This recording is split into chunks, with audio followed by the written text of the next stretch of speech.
Oye tú, ¿te puedo hacer una pregunta? ¿Crees que la pobreza extrema ha venido creciendo en los últimos años alrededor del mundo? Te voy a dar 5 segundos para que lo pienses.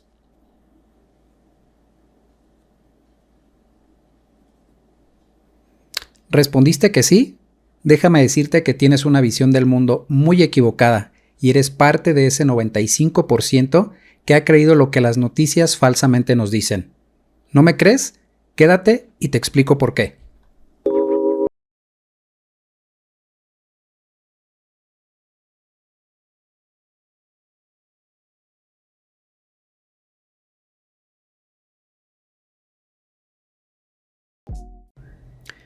Hola amigos, ¿qué tal? ¿Cómo están? Soy Diego Alejandre. Sean bienvenidos a un nuevo episodio de mi canal, El Búnker de las Ideas. Antes de empezar con el tema, lánzate al botón de suscribirte y activa las notificaciones por favor. Con esto me ayudarás bastante. Hoy estaré hablando de ideas y de concepciones muy equivocadas que tenemos sobre temas trascendentales de nuestro mundo, tales como educación, pobreza, riqueza o cambio climático. Lo anterior basándome en el libro Factfulness de Hans Rosling. Como siempre, empezaré dando un poco de contexto sobre el autor y de cómo surge este libro. Factfulness se publica en México en el año 2018 por Editorial Deusto. Consta de 11 capítulos y parte de la premisa de que nuestra mente opera con sesgos que chocan con la facticidad respaldada por los datos. El autor afirma que tenemos ciertas inclinaciones o instintos que no nos permiten ver el mundo tal y como es. Yo leí este libro hace aproximadamente como un año y me sirvió para confirmar que el mainstream de la comunicación, en muchas veces y en muchos temas, nos venden espejitos que no tienen asidero con la realidad. Hans Rosling nace en Suecia el 27 de julio de 1948 y fallece a los 68 años. Médico de profesión y se desempeñó como profesor de salud internacional en el Karolinska Institute, director y cofundador de Gapminder, que desarrolló el sistema Trendalizer, el cual se refiere a un software de visualización y organización de datos estadísticos. En marzo del 2007, este programa es adquirido por Google. Trendalizer contiene una gran cantidad de datos históricos y estadísticos sobre el desarrollo de los países en el mundo. El objetivo y la creación de Trendalizer es convertir series estadísticas en gráficos interactivos, con la finalidad de promover una visión del mundo basada en hechos y datos a través de la comprensión de información estadística pública. Hans Rosling principalmente se dedicó a estudiar los vínculos entre desarrollo, agricultura, pobreza y salud en África, Asia e Iberoamérica.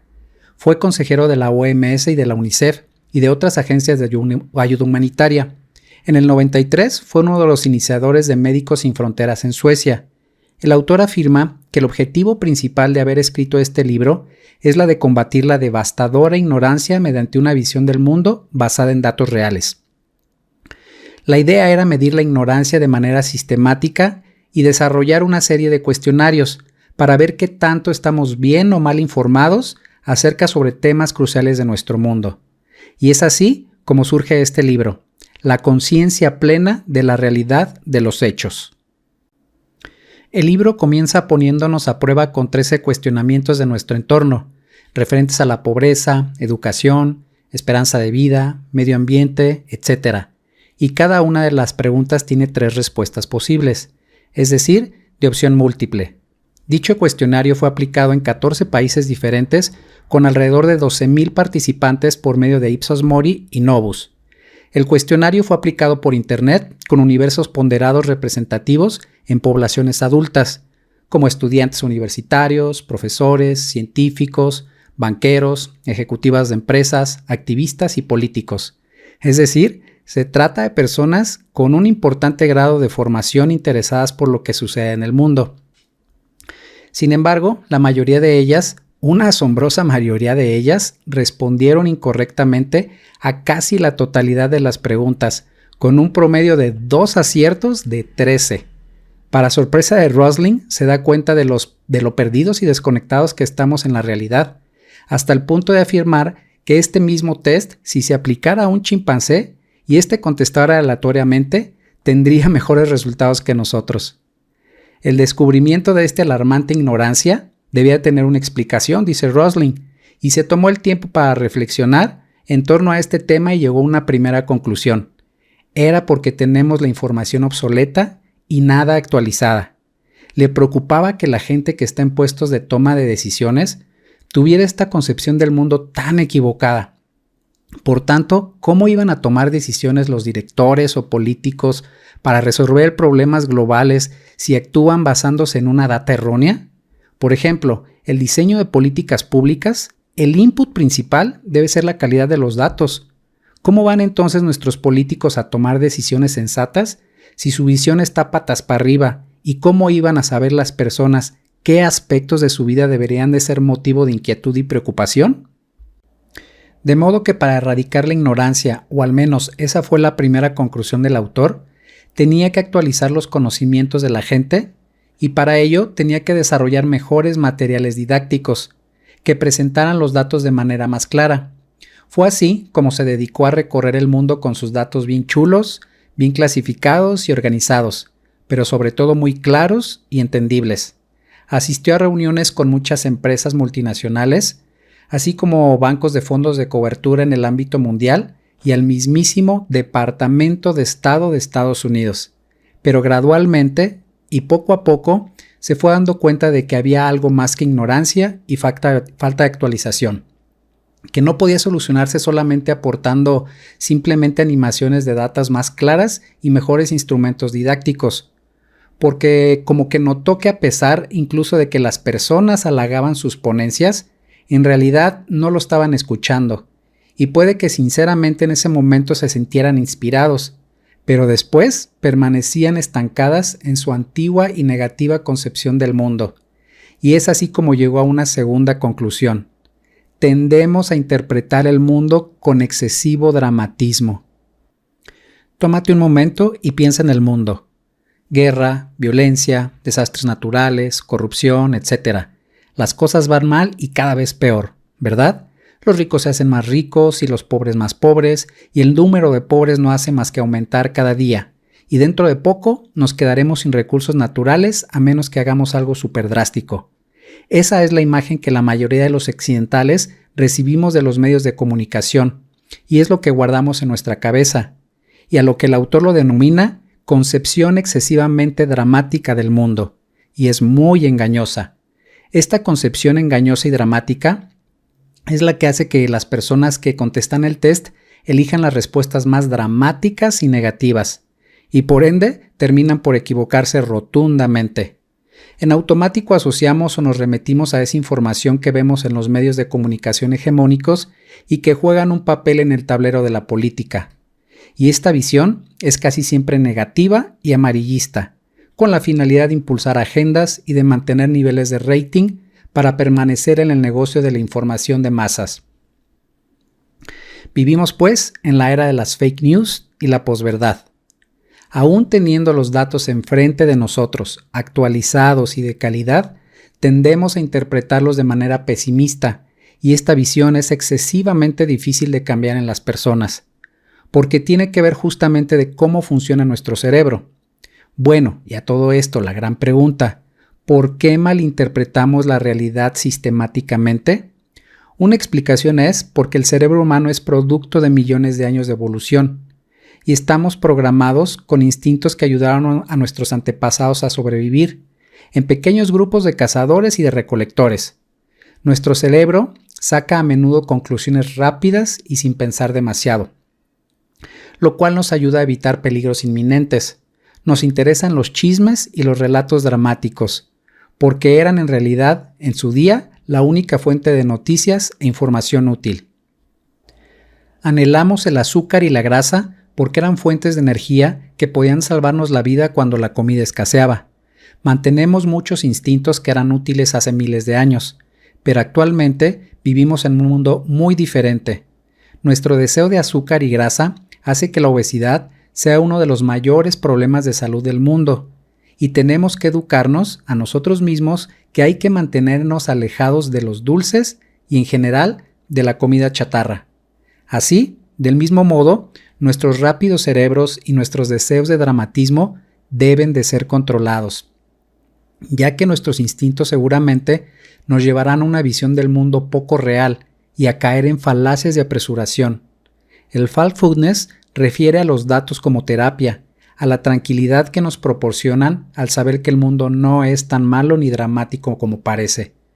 Factfulness debería de ser una disciplina que nos ayude a tener ecuanimidad que la proporciona la data apegada a la realidad, y con esto tomar mejores decisiones, a estar alerta ante los peligros y las posibilidades reales, y evitarnos sentirnos constantemente estresados por cosas equivocadas. Por decirlo de otra manera, pensamiento crítico sobre la reacción emocional e instintiva. Ok, gente, espero que hayas llegado hasta aquí, porque ahora sí viene lo bueno, pues explicaré brevemente en qué consisten estos 10 sesgos cognitivos que propone el autor en su libro.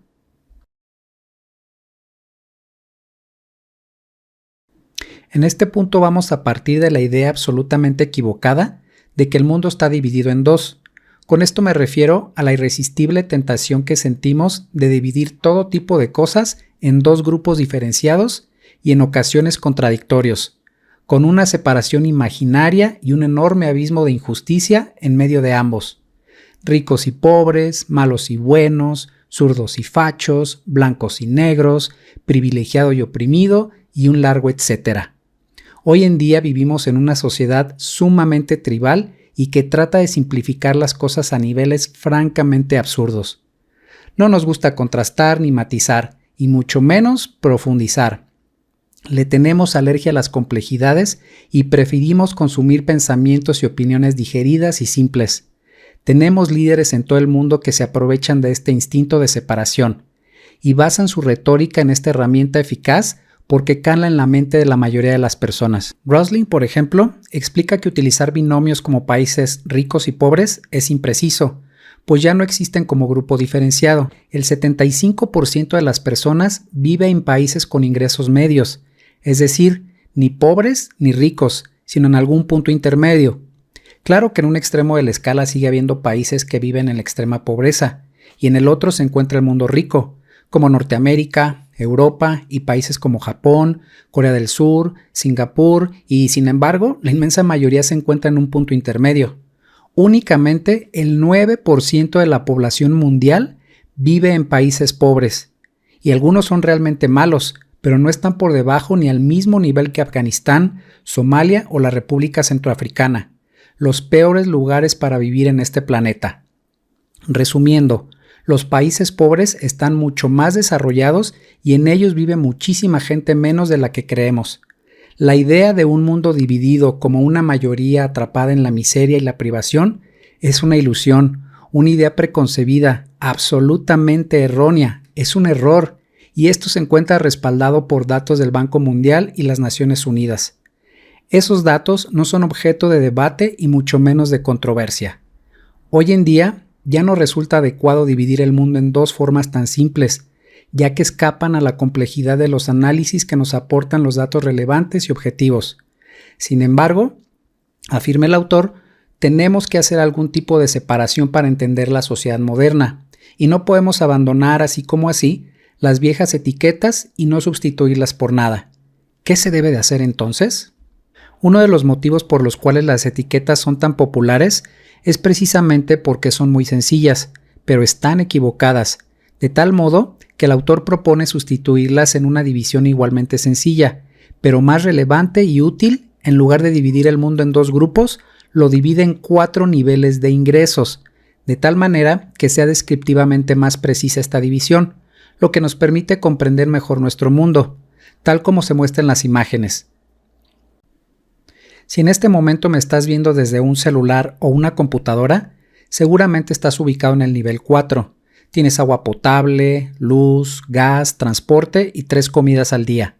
Lo más difícil para desarrollar una visión del mundo basada en datos reales es darnos cuenta que nuestras experiencias de primera mano son del nivel 4 y que las experiencias de segunda mano vienen filtradas no por nuestras propias vivencias, sino por filtros que imponen los medios de comunicación, que les encantan los relatos extraordinarios y que nada tienen que ver con la normalidad.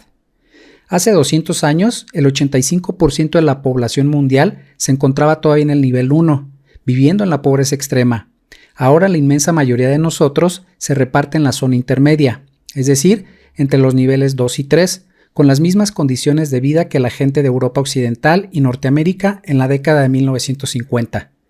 Dicho lo anterior, podemos afirmar que la gran mayoría de la población mundial no vive en la pobreza extrema, ya que está concentrado en deciles intermedios. La acción de dividir el mundo en bandos es muy sencillo, eficaz e intuitivo. Sin embargo, no reflejan con claridad la realidad en la que vivimos, y también nos fascina pelear al dramatismo, ya que implica el conflicto y lo hacemos constantemente sin pensar. Este instinto de separación nos hace ver o imaginar que existe división donde hay continuidad, diferencia donde hay convergencia y conflicto donde hay acuerdo. Es por eso que este primer instinto es demasiado importante, porque a partir de ahí distorsionamos todo sistemáticamente. Y es muy difícil darnos cuenta de esto. Solo basta con escuchar las noticias constantemente y encontraremos frases del tipo de la creciente brecha, las profundas diferencias o la gran desigualdad. Con esto no se pretende negar la existencia de problemas que deben de resolverse, pero se apela simplemente a la sensatez de ver la situación de una manera integral y no colocarnos en los extremos, ya que no podemos ver las situaciones de manera objetiva y por ende no encontrar soluciones adecuadas. Rosling nos pide que pensemos sobre la desigualdad social en el mundo. Muy seguramente se vendrán a nosotros imágenes que hemos visto en las noticias, como las hambrunas en África, y en contraposición visualizaremos nuestra cómoda situación. Ahora, si se nos pidiera pensar en sistemas de gobiernos diferentes, seguramente pensaríamos en un sistema de gobierno del primer mundo como el de Suecia, con sólidos estados de bienestar y donde están salvaguardados los derechos de los ciudadanos. Y por otro lado, pensaríamos en sistemas dictatoriales y corruptos y represores, donde la impunidad está por arriba del 90%. Este tipo de ambivalencias son muy cautivadoras, porque despiertan inmediatamente nuestro instinto de separación, pero raramente contribuyen a una mejor comprensión de las cosas, debido a que automáticamente tendemos a irnos a los extremos, entre ricos y pobres y los regímenes peores y los mejores. Sin embargo, el hecho de que los extremos existan no refleja la realidad, ya que la mayoría nos encontramos en un punto medio y la historia que explica es muy distinta.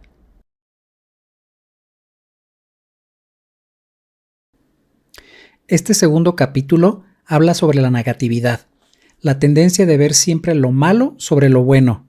Y para corroborar esto, se aplicó la siguiente pregunta en 30 países alrededor del mundo. ¿Crees que el mundo va mejor, peor o más o menos igual? Y esto fue lo que dijeron.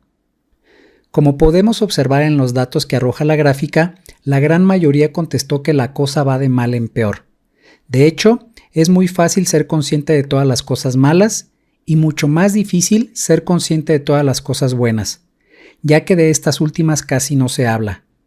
Acá el autor hace una acotación para que no lo malinterpretemos, pues no se refiere a algunas noticias positivas triviales, que supuestamente compensan las negativas. Se refiere concretamente a cosas fundamentales que cambian el mundo, pero que son muy lentas y que están demasiado fragmentadas o son demasiado pequeñas por sí solas para ser noticia. Por ejemplo, en la pregunta que les hice iniciando este video, ¿crees que en los últimos 20 años el porcentaje de la población mundial que vive en condiciones de pobreza extrema A. casi se ha duplicado, B. se ha mantenido más o menos estable o C. casi se ha reducido a la mitad? Pues sorprendentemente, una abrumadora mayoría contesta incorrectamente escogiendo la opción A, que piensa que se ha duplicado la pobreza extrema en el mundo. La respuesta correcta es C. En los últimos 20 años, el porcentaje de personas que viven en condiciones de pobreza extrema se ha reducido. Sin embargo, en la mayoría de los países no lo sabían y un 90% de las personas contestó mal. Tal como se mostró en la gráfica anterior, de 1966 a la fecha, la pobreza extrema ha disminuido dramáticamente. En la actualidad llega a niveles inferiores del 9% y ha disminuido rápidamente más que nunca en la historia. Sin embargo, cuando vemos las noticias, nos muestran situaciones que son dramáticamente alarmantes, lo que nos hace tener una visión sumamente pesimista. Miles de millones de personas han logrado ascender del nivel 1 al nivel 2 o al 3, lo que nos indica realmente que ha existido una movilidad social. Lo que pasa es que la gente que está en el nivel 4 no nos damos cuenta. La idea errónea de que el mundo va de mal en peor es difícilmente sostenible si situamos el presente en su contexto histórico. Con esto no me refiero a que hay que subestimar las tragedias que estamos viviendo en la actualidad, como las hambrunas, la pandemia que asaltó nuestro mundo o las sequías. El conocer un poco de historia y el contexto del pasado nos dará las herramientas para ayudarnos a ser conscientes de que el mundo se ha vuelto un lugar mejor para vivir y que es más transparente a la hora de destinar a los lugares que realmente se requiere ayuda urgentemente. No hay ningún país que no haya aumentado su esperanza de vida durante los últimos 200 años.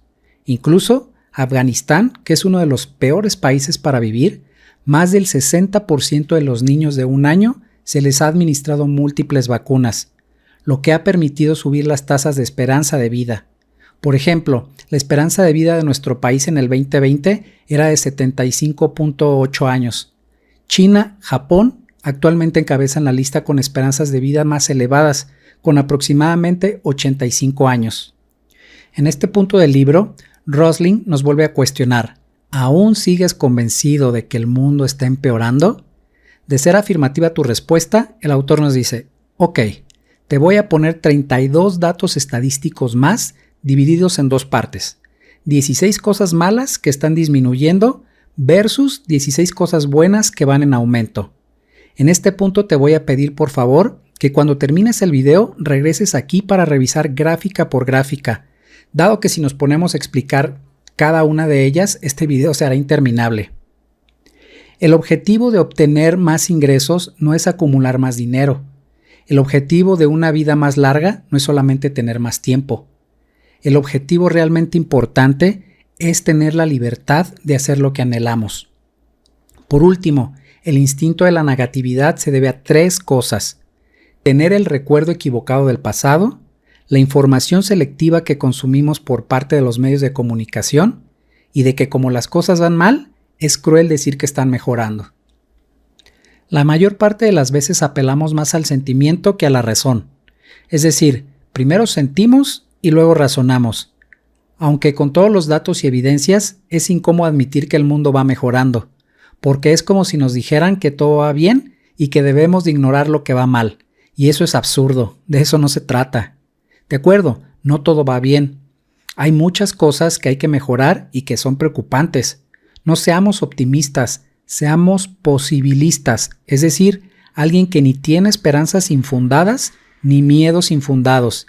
Alguien que se opone rotundamente a la visión excesivamente dramática de nuestro entorno. Ser posibilista es ver todos los ángulos y tener la confianza fundada de que se puede seguir mejorando, con una idea clara y razonable de cómo son las cosas sustentadas en buena data.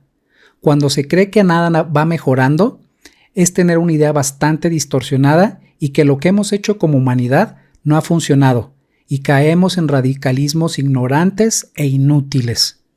Bueno, ¿y cómo combatir este instinto de la negatividad? El autor nos pide que pensemos en un niño prematuro en la incubadora. La salud del bebé es extremadamente mala. Su respiración, su ritmo cardíaco y otros signos vitales son controlados y monitoreados para apreciar cualquier mejora o empeoramiento en la salud del bebé. Al cabo de una semana se ve una buena evolución y mejora según sus signos vitales, pero aún tiene que seguir en la incubadora, pues sigue en un estado delicado. ¿Tiene sentido decir que la situación del bebé va mejorando? Sí, claro. ¿Tiene sentido decir que es mala? Sí, también. Decir que las cosas van mejorando implica asumir que todo va bien y que deberíamos relajarnos y despreocuparnos. No, en absoluto. Suceden las dos cosas a la vez. Es mala y está mejorando. Va mejor y es mala al mismo tiempo. Así es como deberíamos de pensar en la situación actual de nuestro planeta.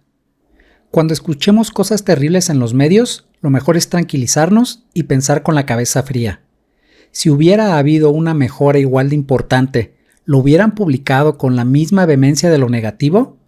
Tengamos en cuenta que las cosas positivas ocurren, pero no gozan de la misma difusión mediática, porque simplemente no ayudan a la visibilidad y no genera tanta interacción, y tenemos que buscar la información por cuenta propia. Veamos, por ejemplo, la cantidad de interacciones en las redes sociales con una noticia escandalosa versus la interacción de una buena noticia. Van a ver la diferencia. Este recordatorio hay que tenerlo presente para evitar colocarnos en escenarios catastróficos y distópicos.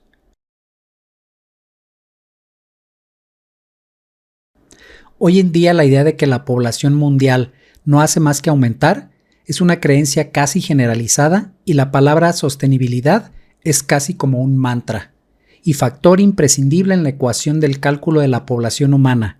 Y nos repiten y repiten sin cesar que hay que tener un límite respecto a las personas que deben de vivir en el planeta. De hecho, es cierto que la población está creciendo aceleradamente, pero cuidado aquí, esto no quiere decir que siga y siga creciendo sin parar y que si no tomamos medidas drásticas, esto va a explotar. Este instinto se refiere a que vemos las cosas en línea recta ascendente, y esto resulta ser muy engañoso. Por ejemplo, según datos de la ONU, actualmente en el mundo hay 2.000 millones de niños de edades entre 0 y 15 años de edad, y para el año 2100, según sus previsiones, seguirán manteniéndose en esta misma cantidad, es decir, los mismos 2.000 millones de niños. Esta misma pregunta se le planteó a varios participantes del Foro Económico Mundial, y sorprendentemente, solo el 2% acertó. Es esencial tener el dato correcto sobre la previsión de niños futuros para poder realizar los cálculos y previsiones de la población mundial. Si observamos la siguiente gráfica que mide el crecimiento de la población del año 1200 a nuestra fecha, es muy natural que tengamos la idea de que nos estamos reproduciendo aceleradamente, pero justo un poco antes del año 2000 hubo un incremento considerable en el número de millones de personas y tendemos a pensar que esta tendencia seguirá a la alza. Parece aterradora, ¿verdad? El crecimiento poblacional no es como el crecimiento de un ser humano, que en sus primeros años de vida crece muy rápido. Sería un error pensar que este crecimiento se mantendrá al mismo ritmo en cualquier etapa de su vida, y que no habrá algún momento en que este crecimiento se estabilice o detenga. Intuitivamente nos inclinamos a pensar que este crecimiento seguirá en línea recta ascendente, y sería como pensar que una persona sigue creciendo físicamente toda su vida, y que llegará un momento en que si no hacemos algo radical no va a caber en su casa. La población actual aproximadamente es de unos 7.700 millones de personas, y claro que está creciendo rápidamente. Sin embargo, ha empezado a desacelerarse según los expertos demográficos de la División de Población de la ONU, que han sido muy precisos en sus previsiones durante muchas décadas, incluso antes de que fuera posible crear modelos matemáticos y algorítmicos, han sido muy acertados. Según estos expertos, dicen que la curva se aplanará hacia el año 2100, estabilizándose entre los 10 y 12.000 millones de personas. Actualmente hay una disminución del número de hijos por mujer. En 1948, cada mujer daba a luz como media 5 hijos. Después de 1965, la cifra empezó a reducirse como nunca. Durante los últimos 50 años, se redujo hasta alcanzar la asombrosamente baja cifra de 2.5 hijos por mujer. Existe un paralelismo entre las familias que salieron de la pobreza extrema y la cantidad de hijos que decidieron tener. Se espera que la drástica disminución del número de hijos por mujer continuará mientras más personas salgan de la extrema pobreza y las mujeres tengan acceso a la educación sexual. La disminución exacta no puede predecirse con precisión.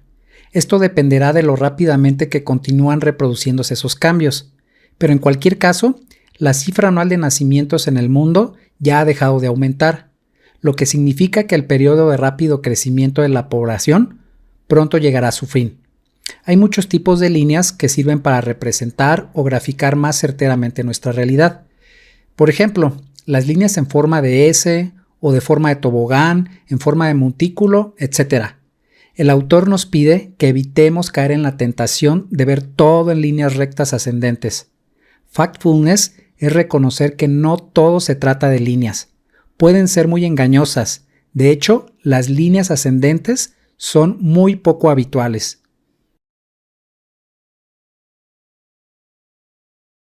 Una de las distorsiones que más afecta el pensamiento crítico es el miedo.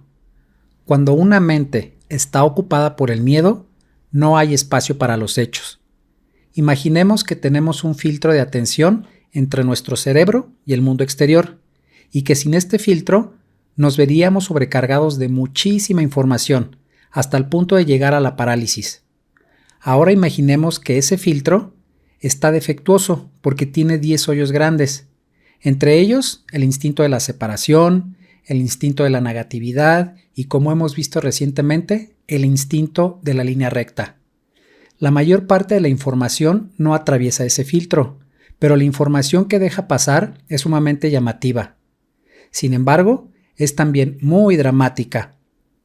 Los medios de comunicación siempre buscan la manera de que con su contenido atraviese nuestros filtros, y entre ellos los temas predilectos son terremotos, guerras, fuego, inundaciones, violencia, atentados, y los sucesos noticiosos que tienen estas temáticas son demasiado menos habituales de lo que en realidad son, y terminamos por confundir lo que es inusual con lo usual, y por ende de que el mundo es así.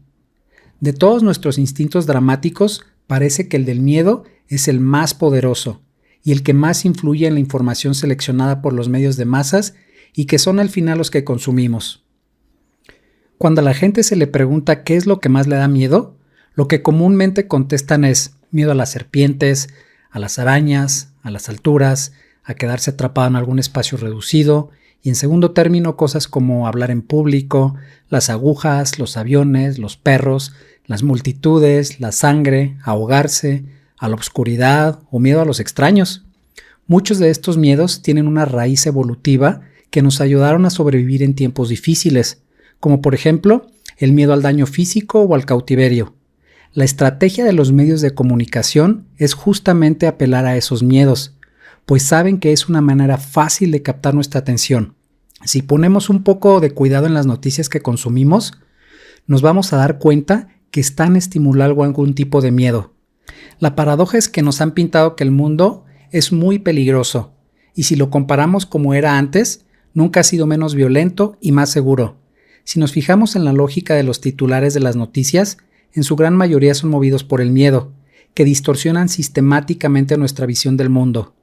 Rosling toma como ejemplo el dato de que en el año 2016 un total de 40 millones de vuelos comerciales de pasajeros aterrizaron sin problemas en su destino. Solamente 10 vuelos acabaron sufriendo accidentes fatales. Por supuesto, fueron los únicos sobre los cuales los medios hicieron noticia. El otro 0.00025% del total de los vuelos no merece ni una mención en las noticias. 2016 fue el segundo año más seguro en la historia de la aviación.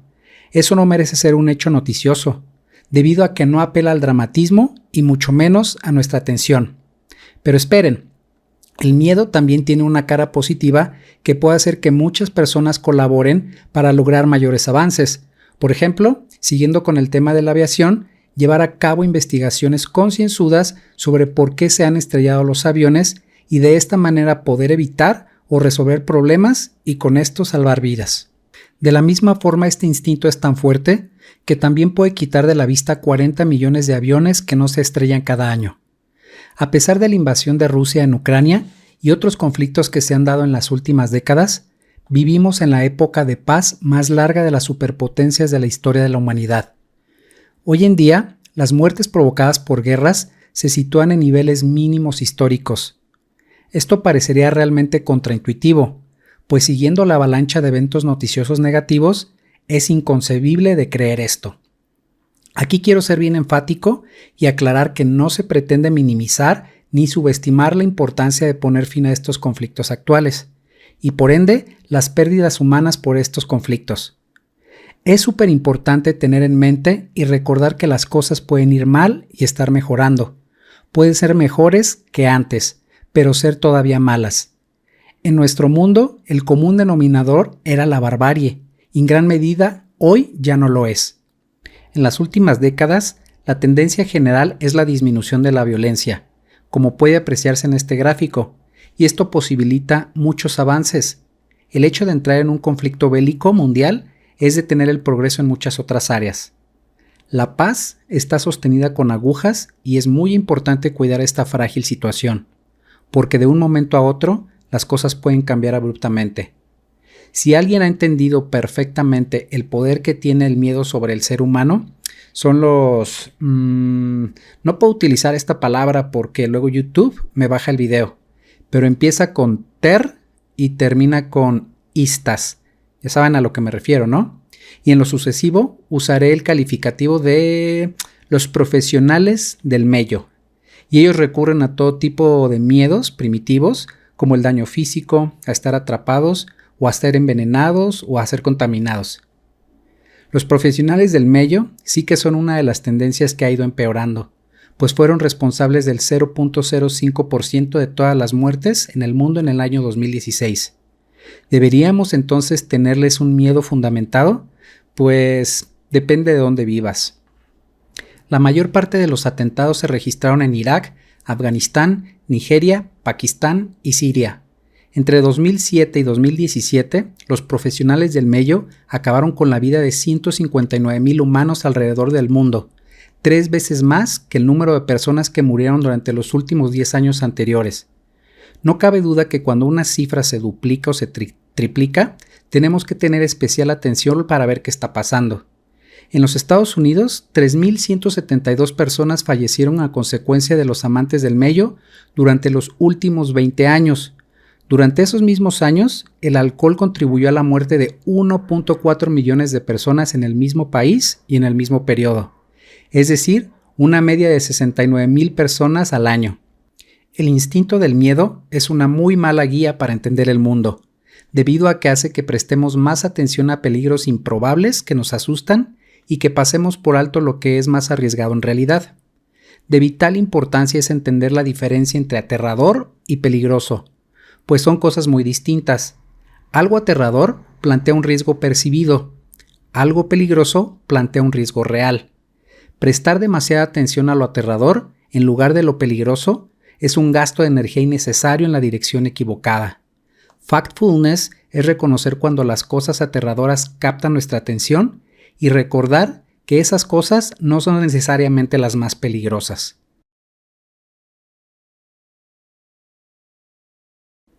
En este capítulo estaremos hablando del instinto del tamaño, que concretamente es exagerar las cosas o calcular erróneamente el tamaño de las mismas. Y es algo que hacemos los seres humanos muy seguido. Tendemos a mirar la cifra aislada y darle demasiada importancia a unos pocos ejemplos de víctimas identificables. Los medios de comunicación masiva no nos ayudan a formarnos una visión justa de las cosas, debido a que se magnifica y se pone en la lupa situaciones que las hacen ver mucho más grande de lo que en realidad son. Y los periodistas saben que parece casi inhumano ignorar a un individuo que sufre. Tratemos de comprender este punto con los siguientes datos globales. El 88% de los niños está vacunado. La proporción de personas que dispone de electricidad es del 85%. La proporción de niñas en la escuela primaria es del 90%. El uso de cifras que parecen enormes, unidas a las imágenes de sufrimiento individual, expuestas constantemente por las organizaciones humanitarias y los medios de comunicación, distorsionan la visión del mundo y la gente subestima sistemáticamente proporciones y por lo tanto los avances. El instinto del tamaño dirige nuestra escasa atención a ejemplos determinados o a víctimas identificables, a cosas concretas que tenemos ante nuestros ojos. La receta que nos proporciona Rosling para evitar caer en la distorsión del instinto del tamaño es la comparación entre cifras.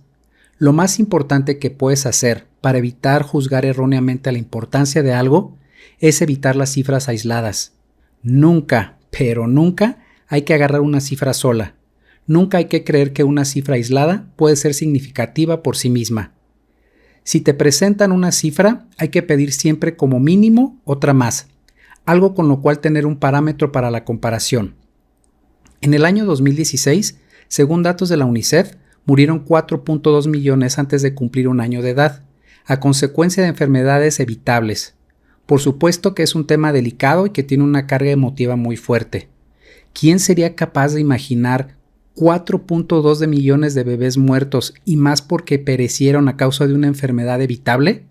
¿Cómo sería capaz alguien de tratar de argumentar que 4.2 millones no es una cifra enorme? Por muy contraintuitivo que parezca, esta cifra en realidad es muy pequeña, pero ¿comparado con qué? Bien, año 2015, 14.4 millones. Año 2014, 4.5 millones. Si nos vamos mucho más atrás hasta 1950, 14.4 millones. De repente, los 4.2 millones ya no parece ser una cifra tan grande. Por supuesto que es deseable que la cifra sea cada vez más baja y que sea lo más rápido posible. Lo importante para saber cómo actuar y cómo priorizar los recursos, no hay nada más que hacer un cálculo frío y ser consciente de lo que funciona y lo que no. Y esto, en última instancia, representa salvar vidas. Las comparaciones son realmente útiles para determinar si una cifra es realmente alarmante. ¿Con qué debe compararse esa cifra? ¿Cuál es la cifra hace un año? ¿Hace 10 años? ¿Por cuánto habría que dividirse y de qué forma? ¿Cuánto sería por persona? Comparo todas estas cifras y hasta después podemos determinar si es una cifra importante o no. Factfulness es reconocer que una cifra aislada no es muy descriptiva, ya sea grande o pequeña, y recordar que debemos tener otros datos para hacer comparaciones. Esto es poner las cosas en su justa proporción. Amigos, este video lo voy a dejar hasta aquí y me veré en la necesidad de hacer una segunda parte para concluir con los otros 5 sesgos. Ojalá que hasta este momento les resulte útil e interesante tanto como a mí. De antemano una disculpa, pero yo me emociono muy cañón hablando sobre estos temas. Abajo, en la descripción, les dejaré el link al libro y por supuesto el link en donde pueden checar la data que he abordado hasta el momento. Los invito también a que apliquen y contesten el cuestionario de las 13 preguntas para que vean qué tal andan con su visión del mundo actual basado en cifras. Seguro que se van a llevar una gran sorpresa. Pronto subiré la segunda parte para que estén atentos y no se queden a medios chiles con este tema. Acuérdense de suscribirse y activar las notificaciones para que sepan cuando suba el próximo video. Y si no es mucho el encaje, pues ya de pasadita compartan el video para llegar a más bandita. ¿Vale? Nos vemos pronto y adiós.